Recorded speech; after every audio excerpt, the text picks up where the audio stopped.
Good morning friends. आज फिर अपने शुरू करते हैं फिजिक्स की क्लास। जो 11th की सिलेबस हमने शुरू किया था उसी को आगे बढ़ाते हैं। कल तक सॉल्व कर लिया था हमने एरर के बारे में, अब एरर को आगे बढ़ते हैं। साथ साथ जो भी लाइव आगे हैं आते जा रहे हैं जो वो साथ साथ इसको शेयर करते रहें। आज हम सॉल्व करेंगे इसके questions numericals related to error. जो एरर हमने पढ़ी थी, एरर कंप्लीट पढ़ लिया, उससे संबंधित एग्जाम्स में और कंपटीशन एग्जाम्स में जो क्वेश्चंस आते हैं उसके बारे में हम आज इसके बारे में डिस्कस करेंगे। तो शुरू करते हैं क्वेश्चंस इसके।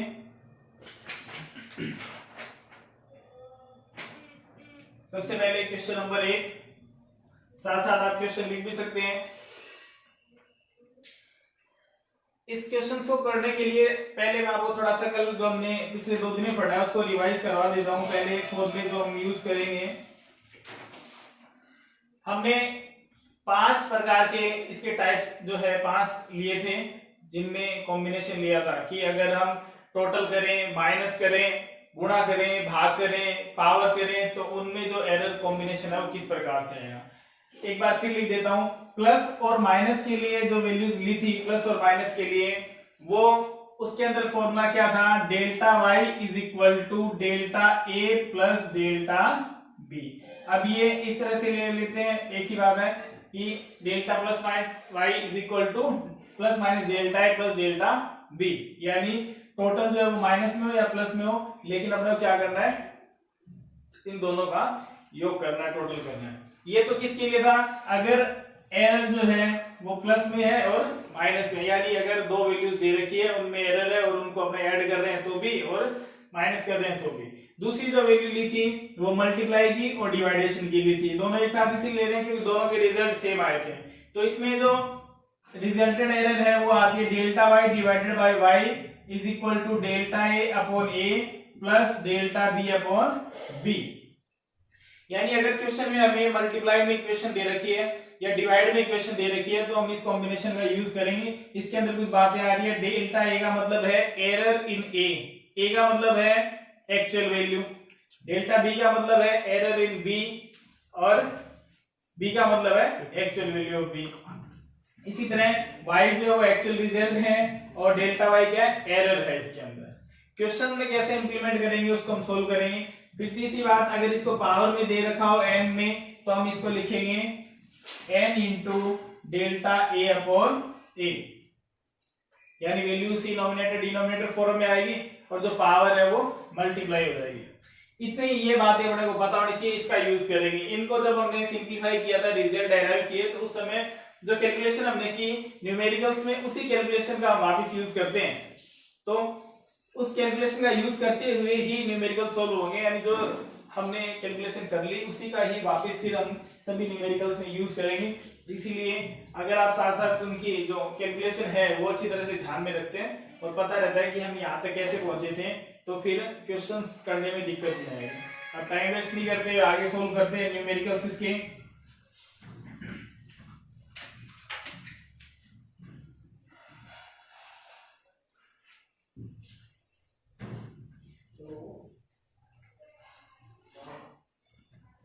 ये जो लाइव क्लास की वीडियो है ये YouTube पे अपलोड कर दी जाती है दोपहर बाद में, तो कोई भी बाद में देखना चाहे शाम को कभी भी जब भी, तो आपको YouTube पे भी मिल जाएगी। YouTube चैनल जो है वो भी इसी नाम से है, फिजिक्स बाय अरविंद सकरवाल के नाम से आप सर्च करेंगे आपको मिल जाएगा। और उसके अंदर आपको जो वीडियोस है मैं आपको बता देता हूँ, थोड़ा डे बाय डे उसमें लिखा हुआ है। तो जो 11th के कंटिन्यू सिलेबस पढ़ रहे हैं या 12th जो पास आउट हैं, जो तैयारी कर रहे हैं नीट की या IIT की या किसी और भी कंपटीशन की, तो उनके लिए अगर बेसिक वापस को क्लियर करना चाहे, पूरा 11th का भूल चुके हैं, तो उसके लिए आप डे बाय डे की क्लासेस को देखेंगे तो आपको कॉम्बिनेशन जो है उनका मिल जाएगा। फर्स्ट डे फर्स्ट है, पहले अगर आप शुरुआत से शुरू कर रहे हैं तो YouTube पे मिल जाएगी, उसमें आप डे फर्स्ट लिखा होगा उस क्लास को पहले देख लें, फिर डे सेकंड लिखा होगा, फिर डे 3 लिखा होगा, डे 4 लिखा होगा, डे 5, इस तरह से कंटिन्यू चल रही है। उन डे बाय डे आप उसको देख लें तो सारे जो टॉपिक अपने पढ़ रहे हैं वो आगे से आगे रिलेट होकर आपको मिल जाएंगे। अब इसको सोल्व करते हैं, कुछ क्वेश्चंस लेते हैं।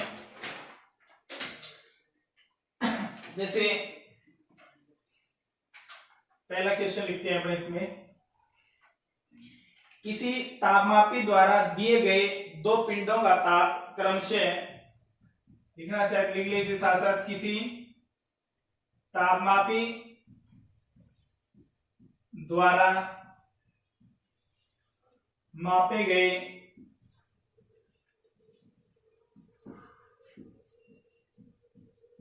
दो पिंडों का ताप क्रमशः T1 is equal to 10 degree centigrade plus minus 0.5 degree centigrade और T2 is equal to 20 degree centigrade plus minus 0.5 degree centigrade है। इन पिंडों का तापांतर एवं उसमें आई त्रुटि बताइए। तापांतर का मतलब है टेम्परेचर डिफरेंस, और इसके अंदर जो एरर है वो हमें बतानी है कि वो क्या होगी। अब इसको सोल्व करते हैं।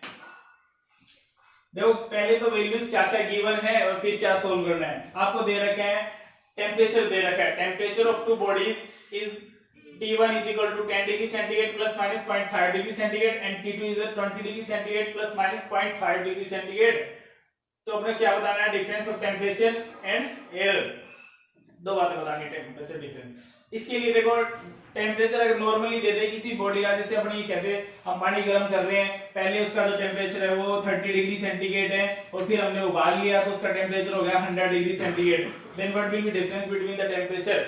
तो डिफरेंस क्या लेंगे, final value of temperature minus initial value of temperature, then 100 minus 30 is equal to 70। Normal जो वैल्यूज है वो इस तरह से हम सोल्व कर लेते हैं।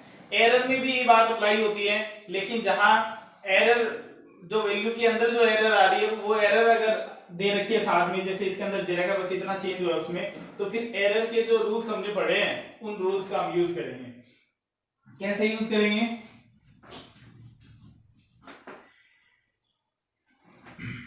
देखो T1 की वैल्यू ये लिखी हुई है, ये T2 की वैल्यू है, तो डिफरेंस निकालना टेम्परेचर का, तापांतर निकालना में, तापांतर कैसे निकालेंगे, T2 माइनस T1, दोनों का अंतर ले लो। अब अंतर लेंगे तो क्या आएगा, 20 degree centigrade plus minus 0.5 degree centigrade minus 10 degree centigrade plus minus 0.5 degree centigrade. अब इसको ध्यान से देखें तो ये ऐसे ही हमने जब उसको प्रूफ किया था फॉर्मूले को, तो भी उसके अंदर ऐसे आया था, a plus minus delta A minus b plus minus delta B, a minus b को इकट्ठा लिख लिया, उसकी जगह y पुट कर दिया था। इसी तरह से y से y कैंसिल आउट हो गया, delta A plus minus delta B आ गया था। तब अपने क्या करना है, सेम उसी तरह से इसके अंदर देखो क्या क्या दो वैल्यूज होंगी हमेशा, जैसे एक ऐसे दे दिया 5 प्लस माइनस 0.1, तो एक ये वैल्यू है, एक ये प्लस माइनस के बाद दे रखा है, इसका मतलब ये तो डेल्टा है, एरर है, और उससे पहले जो वैल्यू दे रखी है वो एक्चुअल वैल्यू है। तो यहाँ ये तो हो गया a प्लस माइनस, या लिख देता हूं ये है a प्लस माइनस, ये है डेल्टा ए, ये b plus minus delta b, ये वैल्यूज है। चाहे तो ऊपर अपने यहाँ लिख सकते हैं कि a का मतलब क्या है, b का मतलब क्या है, डेल्टा ए, डेल्टा b का मतलब क्या है। अब इसको सिंप्लीफाई करेंगे तो जो एक्चुअल वैल्यू है ये एक्चुअल वैल्यू है, ये भी एक्चुअल वैल्यू है। एक्चुअल को एक्चुअल के साथ सोल्व करेंगे और जो एरर है उसको एरर के साथ सोल्व करेंगे। 20 डिग्री सेंटीग्रेड 20 माइनस 10 ले लो डिग्री सेंटीग्रेड, इसको सोल्व करेंगे तो प्लस माइनस, यहाँ क्या है 0.5 डिग्री सेंटीग्रेड और यहाँ पर भी 0.5 डिग्री सेंटीग्रेड। अब देखो बाहर माइनस है तो क्या होगा, ये माइनस है इसलिए ये आ गया माइनस 10, लेकिन इस माइनस का अंदर मल्टीप्लाई करेंगे, सारी बातें वही है जो डेरिवेशन में हम कर चुके हैं। इसका माइनस का अंदर मल्टीप्लाई करेंगे तो प्लस माइनस हो जाएगा और माइनस प्लस हो जाएगा, यानी दोनों प्लस माइनस फिर भी साथ ही रहेंगे, इसलिए कोई फर्क नहीं पड़ेगा।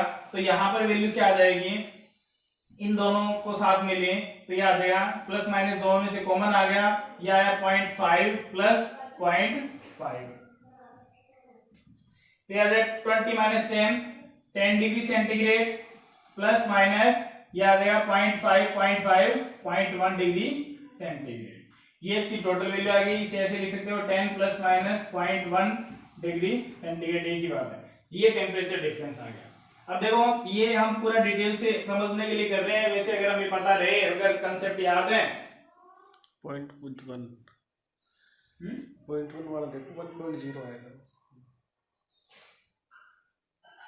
ये, सॉरी ये 0.5 और 0.5 1 हो जाएगा, ये 1.0 या 1 डिग्री सेंटीग्रेड 1 प्लस माइनस 1 हो जाएगा डिग्री सेंटीग्रेड। तो यहाँ इसको जब हमने सोल्व किया तो कंप्लीट इसलिए समझने के लिए किया है। बाकी अगर हम देखें और ये फॉर्मूले हमें पता है तो उसके अकॉर्डिंगली कि अगर हम प्लस कर रहे हैं क्लियर नहीं है तो भी क्या होगा, इसको प्लस मिलेंगे। अगर हम माइनस कर रहे हैं तो भी एरर क्या होगी, प्लस मिलेंगे। एरर हमेशा ऐड होगी, ठीक है। तो यहाँ एरर जो है वो 0.5 और 0.5 खुद का फोन 0.1 हो जाएगी और इसमें इसको माइनस करते हैं इनिशियल फाइनल में से इनिशियल, तो ये टोटल वैल्यू आ गई इसकी 10 प्लस माइनस 1 डिग्री सेंटीग्रेड। अब इसका नेक्स्ट क्वेश्चन इसी तरह से, सबसे सिंपल क्वेश्चन इस तरह के होते हैं जिनमें प्लस या माइनस इस तरह से हो तो प्लस माइनस वाला फॉर्मूला लगाना है कि अगर ये दे रखा है तो इनको ऐड कर दो, ये माइनस दे रखा है तो इनको माइनस कर दो। लेकिन एरर में प्लस हो चाहे माइनस हो, एरर हमेशा प्लस ही होगी, बस ये ध्यान रखना है। इसलिए हमने डिफरेंस का क्वेश्चन लिया है, ताकि डिफरेंस है ये नहीं है कि 0.5 में से 0.5 माइनस कर दो, टोटल जो एक्चुअल वैल्यू है उसमें से तो वैल्यू माइनस होगी, लेकिन एरर माइनस नहीं होती कभी भी, एरर हमेशा प्लस ही होगी। इसलिए आप डायरेक्ट देखें तो डायरेक्ट देख सकते हैं कि 20 में से 10 गए 10 और एरर में माइनस होता नहीं है, एरर हमेशा प्लस होती है, इसलिए 0.5 प्लस 0.5 हो जाएगा प्लस 0.1। ये इसका रिजल्ट होगा। नेक्स्ट क्वेश्चन,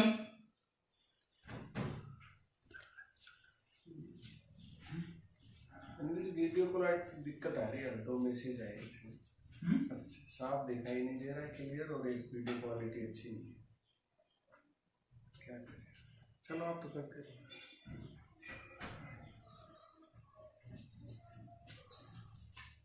जूम करें वैसे कर देंगे।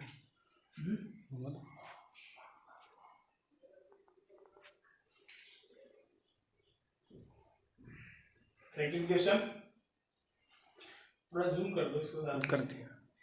सेकंड क्वेश्चन लेते हैं, इसी तरह का कोई क्वेश्चन और सोल्व कर लेते हैं। जैसे प्लस वाला क्वेश्चन ले, two resistances R1 is equal to and R2 is equal to are connected in series combination। आपको ये दे दिया two resistances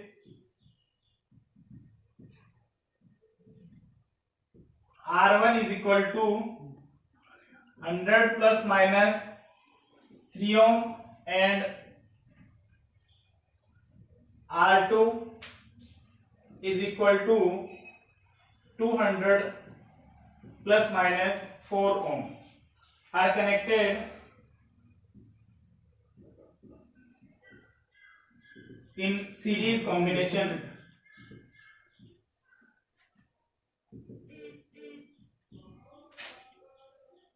What is their equivalent resistance? What is their equivalent resistance? अब इसमें भी क्या बताना है हमें कि दो वैल्यू दे दी रेजिस्टेंस की, R1 और R2 दे दिया और कनेक्टेड इन सीरीज कॉम्बिनेशन। इस बात का ध्यान रखना, सीरीज कॉम्बिनेशन है। What is their equivalent, total value क्या होगी। उसके लिए सोल्व करने के लिए क्या करना है हमें, रेजिस्टेंस का जो कॉम्बिनेशन है वो पता होना चाहिए। 10th में आता है, ये दो टाइप का होता है, सीरीज और पैरेलल। सीरीज में होता है तो जितने भी रेजिस्टेंस है वो सारे ऐड हो जाते हैं, यानी equivalent value R is equal to R1 plus R2 plus R3 इस तरह से। और पैरेलल में होता है तो 1/R is equal to 1/R1 plus 1/R2 plus 1/R3। अब इसको सोल्व करते हैं तो R1 की वैल्यू दे दी अपने को 100 प्लस माइनस 3 ओम और R2 की वैल्यू दे दी 200 प्लस माइनस 4 ओम। अब अपने इक्विवेलेंट निकालना है तो पहले पता होना चाहिए इक्विवेलेंट क्या होगा। सबके फॉर्मूले अलग अलग रहते हैं, उसी के अकॉर्डिंग लेना है हमें जो क्वेश्चन दिया गया है। तो R is equal to R1 plus R2 ये होता है, तो इन दोनों वैल्यूज को ले लें। R इज इक्वल टू, दोनों वैल्यू पुट कर दें, 100 plus minus 3 ohm plus 200 plus minus 4 ओम। तो यहां अब देखो प्लस है तो भी एक्चुअल वैल्यू प्लस होगी, माइनस है तो एक्चुअल वैल्यू माइनस होगी, लेकिन एरर में कभी भी प्लस माइनस हो चाहे कुछ भी हो हमेशा प्लस ही होगा, प्लस है तो भी माइनस है तो भी। तो यहाँ से इसकी एक्चुअल वैल्यू क्या आ जाएगी, 100 प्लस 200 प्लस माइनस ये क्या आ जाएगा 3 प्लस 4, तो वैल्यू आ जाएगी 300 प्लस माइनस 7 ओम। ये इसका फाइनल रिजल्ट आ गया। ये तो इसके सिंपल क्वेश्चन है बिल्कुल, जो हम केवल दो ही प्रॉपर्टीज में यूज किए हैं कि प्लस करेंगे तो और माइनस करेंगे तो। वीडियो में किसी को इस तरह की दिक्कत आ रही है तो कमेंट बॉक्स में लिख देना, ताकि कोशिश करें कि वो सही हो जाए। अभी थोड़ा पिक्चर क्वालिटी की दिक्कत आ रही थी तो इसको जूम कर दिया, अब शायद सही दिखाई दे रहा होगा। सही दिखाई दे रहा है तो उसमें बता देंगे सही चल रहा है, वरना बड़ा जो इतनी मेहनत है 1 घंटे करेंगे, अगर सही नहीं दिखे तो वो कोई काम नहीं आएगी, खराब हो जाएगी। तो इसको मिटा देता हूं मैं। अब इसमें थोड़े से हम टिपिकल क्वेश्चन लेंगे इसके आगे, जो बाकी मल्टीप्लाई, डिवाइडेशन, पावर, उनको कैसे यूज करते हैं।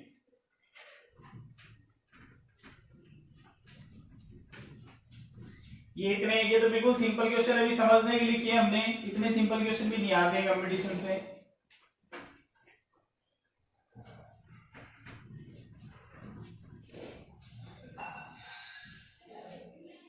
अब थोड़ा सा आगे देखते हैं क्वेश्चन।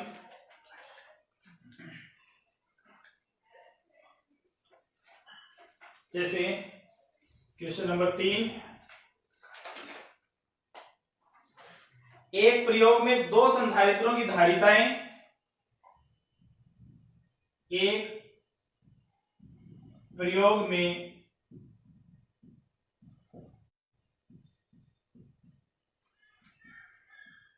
दो संधारित्रों की धारिताएं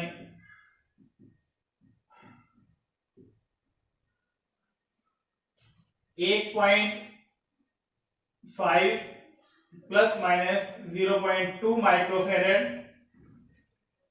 एवं 2.6 प्लस माइनस 0.1 माइक्रोफेरेड मापी गई। जब दोनों को समांतर क्रम में लगाया जाता है तो कुल धारिता एवं प्रतिशत त्रुटि ज्ञात कीजिए। जब दोनों को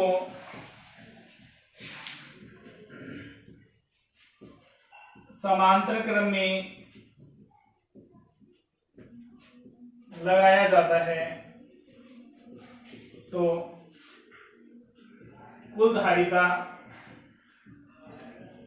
एवं प्रतिशत त्रुटि ज्ञात कर। इस तरह के क्वेश्चन भी पूछे जाते हैं। अब देखो इसको कैसे सोल्व करेंगे। सबसे पहले तो संधारित्रों की धारिताएं, जो 12th पास आउट कर चुके हैं उनको इस क्वेश्चन को समझ में आ गया होगा कि हमें थ्योरेटिकली क्या वैल्यू दे रखी है। बेसिकली क्वेश्चन जो सोल्व करना है वो अपने को 11th लेवल के अकॉर्डिंग ही सोल्व करना है। कैपेसिटर संधारित्र, जो कैपेसिटर कंडेंसर लोकल लैंग्वेज में भी कहते हैं, पंखे में जो ऊपर सेल लगा रहता है वही कैपेसिटर होता है। अब उसके बारे में, ये उसकी यूनिट है, फेरेड होती है उसकी यूनिट, उसको आगे माइक्रोफेरेड, मिलीफेरेड, पिकोफेरेड, नैनोफेरेड, इस तरह से उसको आगे डिवाइड किया जाता है। तो अपने को पहली बात तो ये क्या दे रखी है, कोई कैपेसिटर है उसकी कैपेसिटेंस दे रखा है, कोई दूसरा कैपेसिटर है उसका भी कैपेसिटेंस दे रखे हैं। अब उसको पैरेलल कॉम्बिनेशन में, समांतर क्रम में जोड़ा जाए पैरेलल कॉम्बिनेशन में, तो अपने को उसका क्या बताना है, टोटल कैपेसिटेंस, भी टोटल उसकी कैपेसिटी कितनी हो जाएगी।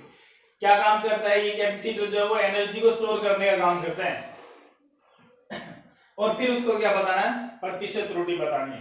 तो ये टॉपिक तो 12th क्लास का है, जब हम वहां पहुंचेंगे तब तक बाद में सोल्व करेंगे इनको तो, लेकिन अभी क्वेश्चन सोल्व कर लेंगे साथ साथ। इसके लिए पहले तो वैल्यू ये दे दी C1 की वैल्यू, कैपेसिटेंस को C से लिखते हैं इसलिए ये आपको C की वैल्यू दे दी। C1 की value 1.5 plus minus 0.2 microfarad. C2 की वैल्यू, दूसरे कैपेसिटर की वैल्यू दे दी, कैपेसिटेंस 2.6 प्लस माइनस 0.1। अब आपको क्या पूछा है, पहली बात तो कुल धारिता टोटल। अब टोटल का मतलब पूछा है, एक्चुअल पूछा है, एक्चुअल कितनी है। इसके अंदर ये एक्चुअल है, ये एरर है, ये एक्चुअल है और ये आगे 0.1 जो है वो एरर है। तो टोटल क्या आएगा, तो उसके लिए ये भी ध्यान रखना है कि समांतर क्रम पैरेलल कॉम्बिनेशन जो दे रखे हैं। रेजिस्टेंस का जो कॉम्बिनेशन है उसका अपोजिट होता है जो कैपेसिटर है उसके कॉम्बिनेशन। यानी रेजिस्टेंस में अभी हमने इक्वेशन किया कि सीरीज में कनेक्ट है, तो उसके लिए हमने लिया था R = R1 + R2। अब इसके अंदर पैरेलल में दे रखे हैं, तो पैरेलल के लिए जो कॉम्बिनेशन है वो C = C1 + C2 होगा।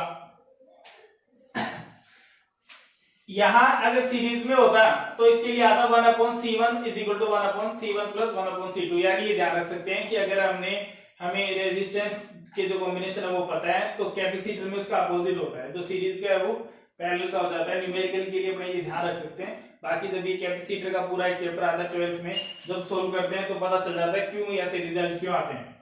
तो यहाँ टोटल अगर हम कैपेसिटेंस निकालें, टोटल कैपेसिटेंस, टोटल धारिता, तो क्या निकालनी है, एक्चुअल की। अब चाहो तो इसे अलग अलग लिख सकते हो। ये क्या हो गया, ये एक्चुअल वैल्यू हो गई, ये डेल्टा C1, इसको C1 कहते हैं, तो ये C1 है, ये डेल्टा C1 है, ठीक है। और ये C2 है, ये डेल्टा C2 है। तो टोटल कैपेसिटेंस हो जाएगा 1.5 + 2.6 = ये होगा 4.1 माइक्रोफेरेड। ये तो हो गया टोटल कैपेसिटेंस। अगर दो कैपेसिटर एक ही जगह दो लगा देंगे पैरेलल में तो उसका रिजल्ट ही आएगा। उसके बाद में अब इसके अंदर एरर देखें कितना है। डेल्टा C की वैल्यू क्या होगी, डेल्टा C की वैल्यू होगी डेल्टा C1 + डेल्टा C2। इसमें जो है वो डेल्टा C1 है, यानी यहां डेल्टा C1 की वैल्यू है 0.2 माइक्रोफेरेड, डेल्टा C2 की वैल्यू है 0.1 माइक्रोफेरेड। दोनों को ऐड कर दें तो वैल्यू आ जाएगी 0.2 + 0.1, तो ये आ जाएगा 0.3 माइक्रोफेरेड। अब हम इसे यहां प्लस माइनस लगा सकते हैं भी, ठीक है। ये अंडरस्टूड है कि ये वैल्यू तो प्लस में भी हो सकती है माइनस में भी हो सकती है, लेकिन अंदर अपने टोटल करेंगे तो प्लस 0.3 माइक्रोफेरेड ये इसकी वैल्यू आ गई डेल्टा C की। तो आपको जो क्वेश्चन के अंदर जो ऑप्शन दिए जाएंगे उसके लिए एक तो ये पूछा टोटल, तो टोटल का रिजल्ट तो हमने निकाल लिया, ये है टोटल का रिजल्ट। अब दूसरी बात पूछिए कि प्रतिशत त्रुटि, परसेंटेज एरर। तो परसेंटेज एरर परसेंटेज कैसे निकालते हैं normally 5th 6th 7th classes में जैसे वैल्यूज आती है कि 5 जो है वो 50 का कितना % है, तो अपने जो वैल्यू ले रहे हैं हम, जिसका परसेंटेज निकालना है, तो वो कितने पे निकाल रहे हैं उसके अकॉर्डिंग वैल्यू ले लेते हैं, डिवाइड कर लेते हैं। जैसे अगर कहते हैं 5 जो है वो 50 का कितना % है, तो 5 का निकालना है, किस पे निकालना है, 50 पे निकालना है, क्योंकि टोटल वैल्यू 50 है। तो इसको 100 से मल्टीप्लाई कर दो और पता चल जाए कितना आ गया, 10% आ गया, ठीक है। तो यहाँ अब इसका परसेंटेज निकालें, परसेंटेज एरर, तो क्या आएगी, एरर कितनी है, ये है डेल्टा C। टोटल वैल्यू कितनी है, वो कितनी है, ये है C, और मल्टीप्लाई किससे कर दें, 100 से कर दें। ये बन गया इसका फॉर्मूला। तो वैल्यू रख दो, डेल्टा C की वैल्यू कितनी है, डेल्टा C की वैल्यू है 0.3 और C की टोटल वैल्यू है वो है 4.1 और मल्टीप्लाई कर दो 100 से। अब इसको आप सोल्व कर लो। जैसे इसको डिवाइड करें तो डिवाइड करके देख लो आप कैलकुलेशन, पॉइंट से पॉइंट कैंसिल आउट हो जाएगा। 3 को 100 से मल्टीप्लाई करेंगे 300 और 300 में 41 का डिवाइड कर दो, तो ये किस पे जाएगा, नियर अबाउट 7 पे जाएगा। तो 40 को 7 से मल्टीप्लाई करेंगे 280 और प्लस 7 287 हो जाएगा। 287 में से 300 में से माइनस करेंगे तो कितना आएगा, 13 और 0 लगा दें, यहां लगा दें पॉइंट 130, तो किस पे जाएगा, 4 पे चला जाएगा, ये सॉरी 3 पे चला जाएगा, 3, क्योंकि 3 से मल्टीप्लाई करेंगे 123 हो जाएगा, ये 7 बचेगा। तो ये इसकी वैल्यू आ गई। ये इसमें एरर जो है वो कितना परसेंटेज एरर है, 7.3% एरर है इसके अंदर। ये क्वेश्चन कंप्लीट हो गया। तो जो बातें पूछी हैं, अब देखो इसके अंदर जब हम सोल्व कर रहे हैं तो सोल्व करने के लिए केवल हमारे पास कॉम्बिनेशन ऑफ एरर्स के जो रिजल्ट्स हैं वो ही काम में ले रहे हैं, और दूसरा जिनको भी सोल्व करने के लिए हमने जो बेसिक बातें ली थी कि A और B दो एक्चुअल वैल्यू है, डेल्टा और डेल्टा V उनमें एरर है, तो टोटल वैल्यू जो लेंगे या जो भी ऑपरेशन अप्लाई करके फाइनल रिजल्ट निकालेंगे उसमें भी एरर आ जाएगा। एक्चुअल का एरर जो वैल्यू है वो y ली थी एक्चुअल रिजल्ट, और विद एरर जो रिजल्ट लेते हैं वो y plus minus delta y लिया था, उसी से सारे रिजल्ट निकाले थे। तो वही वैल्यू जो वहां delta a delta b delta y भी थी, वही वैल्यू यहाँ सारी अपने पास संख्या में आ जाएगी। इसलिए अपने को कनेक्ट करके देख लो कि यहाँ इसका मतलब a है, इसका मतलब डेल्टा a है, इसका मतलब b है, इसका मतलब डेल्टा b है। अब क्वेश्चन क्या कह रहा है, क्या पूछा जा रहा है, उसके अकॉर्डिंग हम इसको अप्लाई कर देंगे फॉर्मूला और फिर इसे सोल्व कर लेंगे। अब बात करते हैं आगे नेक्स्ट क्वेश्चन की। लिख लो इसे साथ साथ, मैं इसको मिटा देता हूं।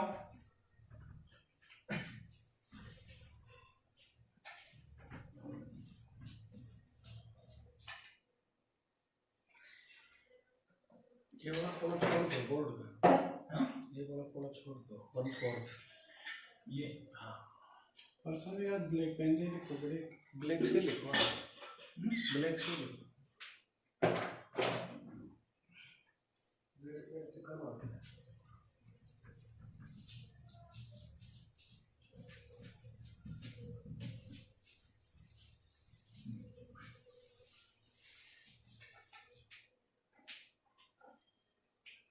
नेक्स्ट क्वेश्चन सोल्व करते हैं,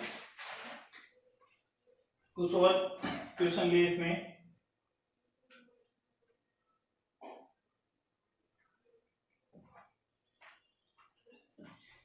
नेक्स्ट क्वेश्चन देखो, ये क्वेश्चन इस तरह क्वेश्चन ज्यादा पूछे जाते हैं, भी लिख लेते हैं इसे। The error involve in the measurement of a side and mass of a cube are 3% and 4% respectively. What is the maximum permissible error in the density of the material? Density में जो एरर है वो अपने को बतानी है। Question में क्या दे रखा है, दो वैल्यूज दे रखी है, एक दोनों में परसेंटेज एरर है, और वो परसेंटेज एरर किसकी है, मेजरमेंट ऑफ साइड एक साइड की एरर जो दे रखी है परसेंटेज एरर भुजा की, और उसके मास की जो द्रव्यमान है उसके अंदर उसमें एरर दे रखी है। और अपने को टोटल एरर बतानी है किसके अंदर, डेंसिटी ऑफ मटेरियल, उस मटेरियल की डेंसिटी में कितना एरर है। क्वेश्चन में लिख देता हूं, आप साथ साथ नोट कर ले, ताकि क्वेश्चन की लैंग्वेज जब समझ में आ जाती है तो 50-70% काम तो वैसे ही हो जाता है, फिर अपने को केवल उसको इंप्लीमेंट करके सोल्व करना है। तो क्वेश्चन लिखते हैं पहले, the error involve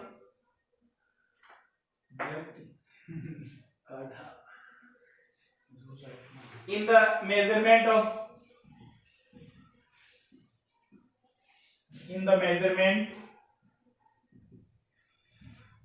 of side and mass of cube, ये बात काम में आएगी। मास ऑफ क्यूब अपने को स्ट्रक्चर दे रखी है, mass of cube are 3% and 4%. What is the maximum error? What is the maximum error in the volume of material?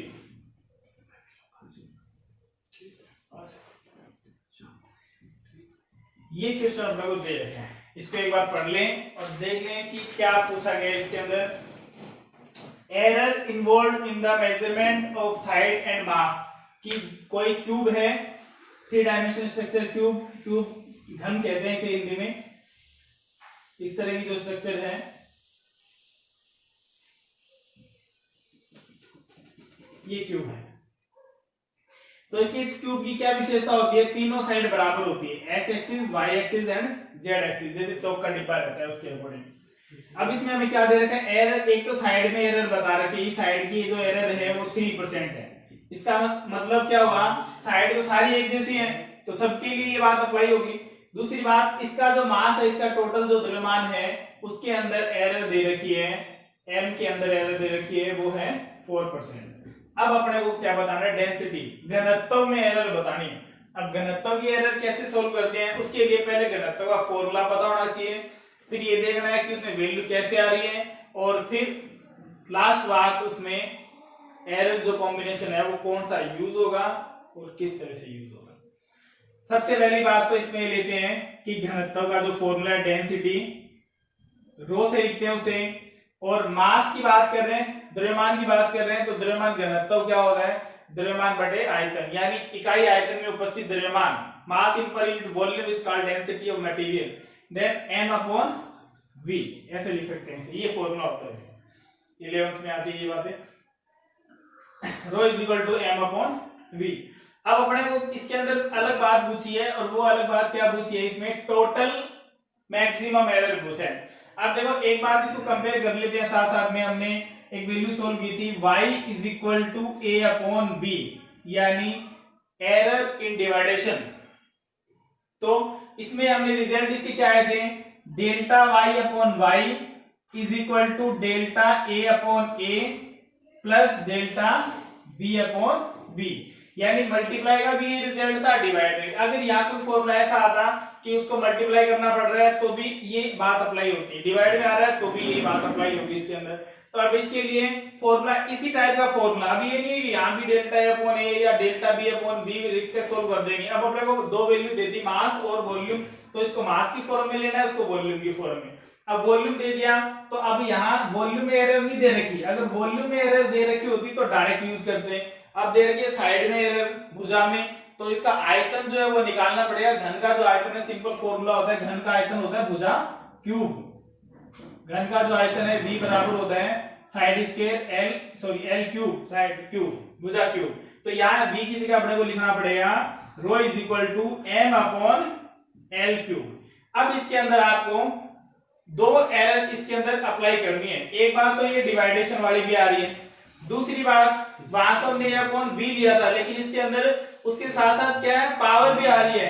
तो जो एरर ऑफ पावर लिया था हमने, एरर ऑफ पावर, उसका भी यूज करेंगे। तो पावर में क्या किया था, मल्टीप्लाई हो जाता है साथ में। तो अब इसको लेंगे तो इसकी तो एरर क्या बनेगी, इसकी एरर टोटल एरर बनेगी डेल्टा रो अपॉन रो। अब इसे परसेंटेज एरर दे रखी है तो परसेंटेज कैसे निकालते हैं, मल्टीप्लाई बाय 100। इसका फॉर्मूला बनाएगा तो क्या बनेगा, इसमें एरर होगी डेल्टा m, इसकी एक्चुअल वैल्यू है m, परसेंटेज वैल्यू दे रखी है, इसीलिए अपने इससे मल्टीप्लाई करते हैं 100 से, प्लस अब डिवाइड में है तो प्लस हो जाएगा, plus delta b upon b, इसकी जगह क्या आ जाएगा डेल्टा l अपॉन l।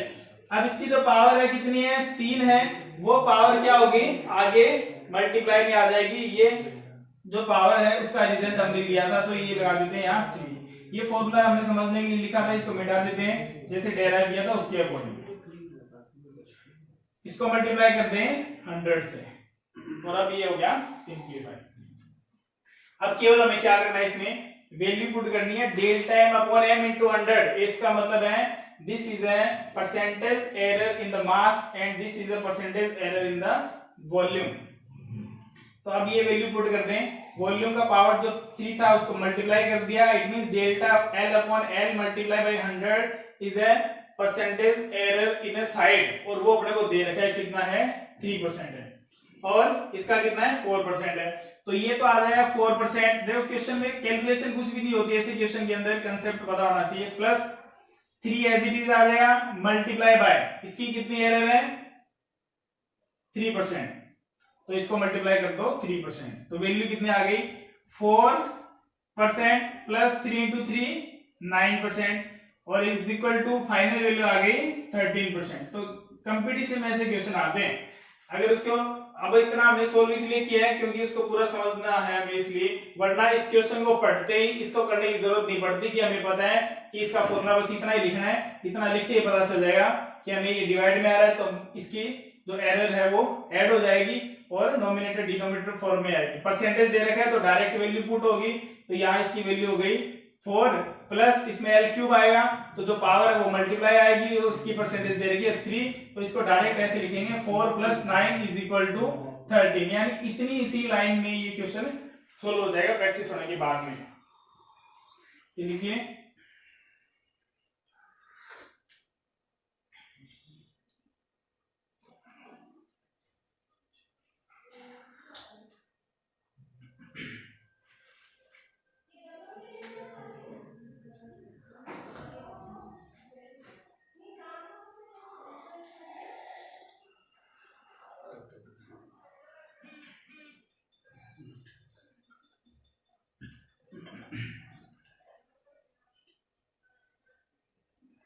इसी तरह से कोई ऐसा फॉर्मूला देते हैं जिससे मल्टीप्लाई आ रहा हो, तो उसमें मल्टीप्लाई आ रहा है तो भी यही बात अप्लाई होगी, delta A upon A plus delta B upon B.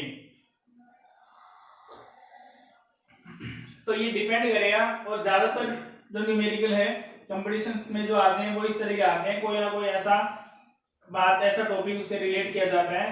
पहले तो अपने को उसका फॉर्मूला पता होना चाहिए, उसका कंसेप्ट पता होना चाहिए, ताकि हम उसके फॉर्मूले तक पहुंचे। फिर हमें ये देखना पड़ेगा उसके अंदर कि मल्टीप्लाई वाला एरर कॉम्बिनेशन यूज हो रहा है, डिवाइड वाला यूज हो रहा है, पावर वाला यूज हो रहा है, और ज्यादातर ऐसे भी होंगे जिनके अंदर एक साथ यूज हो जाएंगे, मल्टीप्लाई भी यूज हो जाएगा, डिवाइड भी हो जाएगा और पावर भी हो जाएगा। तो जैसे इसके अंदर डिवाइड वाला भी आ रहा है, प्लस में पावर वाला भी आ रहा है, तो डिवाइड वाला आगे इसका मतलब ये तो प्लस हो जाएगा ऊपर आगे, और जो पावर आ रही है तो पावर की कॉम्बिनेशन में पावर आगे मल्टीप्लाई हो जाती है, तो वो भी एक साथ, यानी सबको एक साथ भी यूज करना हो तो एक ही क्वेश्चन में यूज करना पड़ेगा।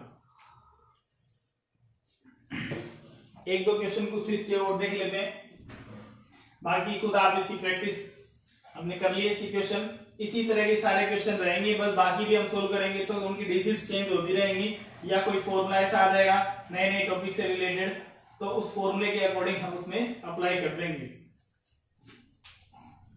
तो कोई और किसी भी बुक से आपको क्वेश्चन मिलते हैं उनको आप सोल्व कर लेना, और जो भी कंफ्यूजन रहती है वो यूट्यूब पे आप वीडियो में देख के और उसमें कमेंट डाल दें।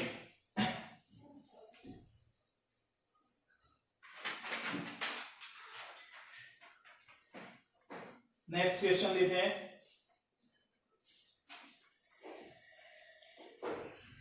जैसे ये क्वेश्चन अपने पास बिल्कुल सिंपल फॉर्मूला ओम के नियम से रिलेटेड है। ओम का नियम 10th क्लास में आता है, ये भी V equal to I R. किसी भी चालक में जो धारा प्रवाहित की जाती है तो उसके सिरों पर वोल्टेज क्रिएट होता है, पोटेंशियल डिफरेंस क्रिएट होता है, विभवांतर उत्पन्न होता है जो उसमें प्रवाहित की गई धारा के समानुपाती होता है। V समानुपाती आई और V equal to I R. तो यहाँ इससे रिलेटेड क्वेश्चन मैं लिख देता हूँ। प्रतिरोध R इज इक्वल टू, वैसे क्वेश्चन में दे दिया, फॉर्मूला नहीं दे तो भी आपको ये कहते हैं प्रतिरोध के लिए एरर बताओ, रेजिस्टेंस के लिए एरर बताओ, तो आपको पता होना चाहिए कि रेजिस्टेंस में फॉर्मूला कौन सा यूज हो रहा है।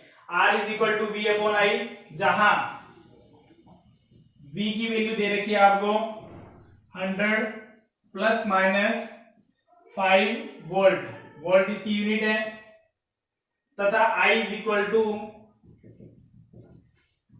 10 plus minus 0.2 ampere, ampere current की यूनिट है। तो R में प्रतिशत त्रुटि ज्ञात कीजिए। तो R में प्रतिशत त्रुटि बताओ। अब इसको सोल्व करते हैं। अब देखो वही बात अभी हमने अप्लाई करी, वही बात इसके अंदर अप्लाई हो जाएगी। R is equal to V upon I, तो V अपॉन आई में क्या करने हैं, डिवाइड आ रहा है तो फिर उसको क्या कर देंगे, प्लस में लिख देंगे, और जो वैल्यूज है वो रख देंगे। अब इसमें सब में हमें अलग अलग चाहिए, सोल्व करें इसके अकॉर्डिंग लिखिए कि delta R upon R, formula जो बनेगा delta Y upon Y, result है तो R की फॉर्म में तो डेल्टा R अपॉन आर। वहां A अपॉन B था इसलिए A और B था, या V अपॉन I है इसलिए आ जाएगा delta V upon V plus delta I upon I। लेकिन इसके अंदर एक बात ये है कि इसमें क्या पूछे हैं, R में परसेंटेज एरर, प्रतिशत त्रुटि पूछी गई है। प्रतिशत पूछा गया है तो इसको किससे कर दो, 100 से मल्टीप्लाई कर दो, इसको भी किससे कर दो, 100 से मल्टीप्लाई कर दो, और इसको भी किससे कर दें, 100 से मल्टीप्लाई कर दें। Delta R upon R multiply by 100, ये वैल्यू आ गई। अब देखो ये तो हमें याद करना है, ये तो हमें सोल्व करना है, तो ये तो हम एज इट इज रहेगा, यानी इसका रिजल्ट क्या है वो हमें क्वेश्चन में बताना है, वो हमें इधर से मिल जाएगा। अब बाकी जो वैल्यूज है वो है क्या, यहाँ V इज इक्वल टू, ये क्या है, V प्लस डेल्टा V है, तो ये V की वैल्यू कितनी है, V की वैल्यू है 100, डेल्टा V की वैल्यू कितनी है 5 वोल्ट, I की वैल्यू 10, डेल्टा I की वैल्यू 0.2। ये सारी वैल्यू पुट कर दो, सोल्व कर लो, बस सिंपल कैलकुलेशन है। Delta V 5 upon 100 into 100 plus delta I की value 0.2 divided by 10 into 100, solve कर लो, 100 से 100 कैंसिल हो गया, ये आ गया 5%, प्लस इसको सोल्व करें, पॉइंट हटाएंगे, डिवाइड में 100 0 आ जाएगी, ये भी 100 से 100 कैंसिल हो गया, ये आ गया 2%, 5% plus 2% is equal to 7%।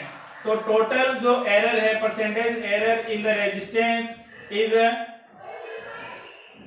Delta R upon R into 100 is equal to 7%। इसका मतलब है कि अगर वोल्टेज में और करंट में अगर आपने को परसेंटेज एरर दे रखी है तो उसके रेजिस्टेंस की जो परसेंटेज एरर है वो इस फॉर्म में सोल्व करेंगे और रिजल्ट आ जाएगा इसका 7% आ जाएगा।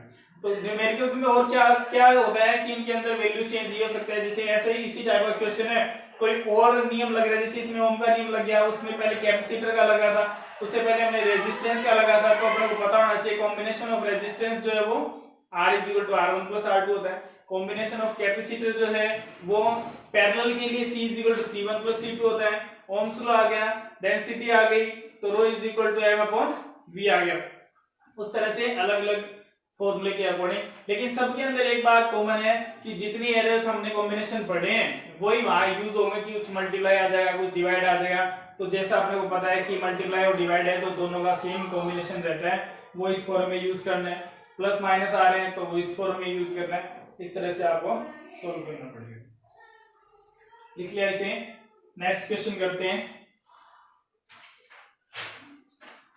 बाकी सब इसी तरह के क्वेश्चन रहेंगे, उनमें बस डिपेंड ये करेगा, सब में फॉर्मूला थोड़ा चेंज हो सकता है, किसी और टॉपिक से रिलेटेड कुछ बात पूछ ले तो उसके अकॉर्डिंग सोल्व करना पड़ेगा हमें। नेक्स्ट क्वेश्चन सोल्व करते हैं। इसमें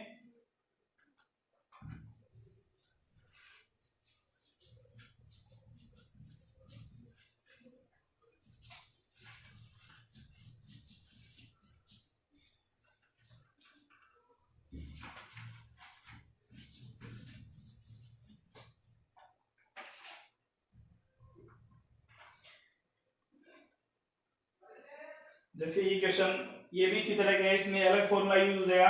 the percentage error in the measurement of mass and speed is 2% and 3% respectively. How much will be the maximum error in the kinetic energy of the particle. यानी आपको kinetic energy का formula use करना पड़ेगा और इसमें दे रखा है speed और मास में एरर दे रखी है, तो ये इसी तरह से सोल्व हो जाएगा। अभी लिख देते हैं क्वेश्चन ताकि पता चल जाए। The percentage error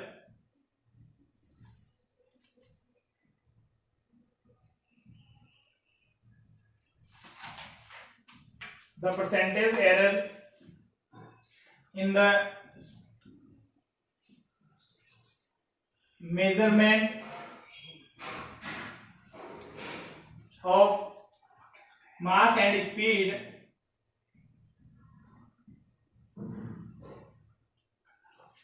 are 2% and 3% respectively.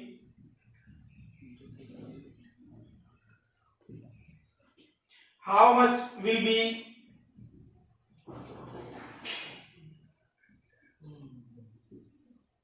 the maximum error in the kinetic energy? Error in the kinetic energy of a body। और पार्टिकल कुछ भी दे दें, एक ही बात है।